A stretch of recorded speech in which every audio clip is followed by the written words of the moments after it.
बाबा अकबर खान जी जीवन की बड़ी से बड़ी समस्या का समाधान मात्र 72 घंटों में करते हैं, वो भी फोन पर।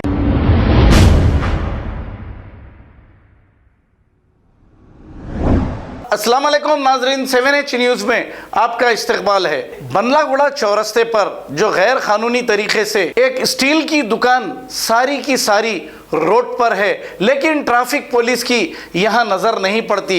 मालूम नहीं इनसे क्या मामलेदारी है। फिर यहीं पर कुछ फ्रूट की बंडियां लगी रहती हैं इस दुकान के सामने।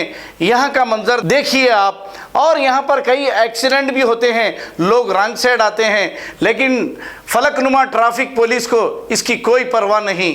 इस स्टील की दुकान की वजह से आधा फुटपाथ से ज़्यादा स्टील की दुकान में चला गया हिस्सा।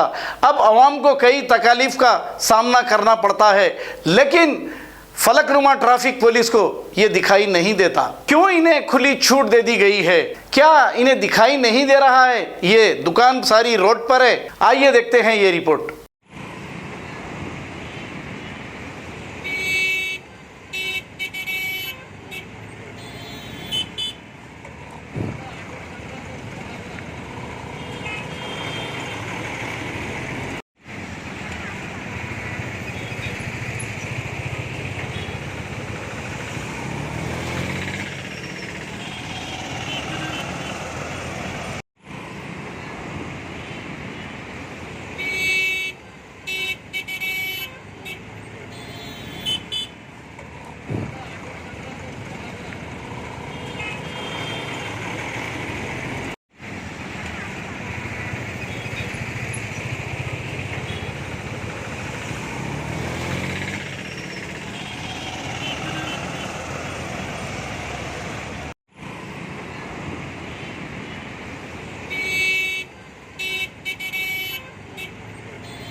बाबा अकबर खान जी जीवन की बड़ी से बड़ी समस्या का समाधान मात्र 72 घंटों में करते हैं, वो भी फोन पर। जैसे वशीकरण, मनचाहा प्यार, शादी न होना, तलाक, गृह क्लेश, प्रेम विवाह, मुतकरनी, सोतन दुश्मन से छुटकारा, काला जादू, गणाधन आदि तांत्रिक विद्या और रिद्धि सिद्धियों के मालिक काले इल्मों के बेताज बादशाह जो सभी समस्याओं का समाधान करते हैं। अगर आप भी किसी समस्या से परेशान हैं तो आज ही संपर्क करें बाबा अकबर खान जी से। खबर है शहर की, खबर है गाँव की, खबर है सारी दुनिया की। 7H न्यूज पसंद आए तो लाइक कीजिए, शेयर कीजिए और सब्सक्राइब करना ना भूले। 7H news.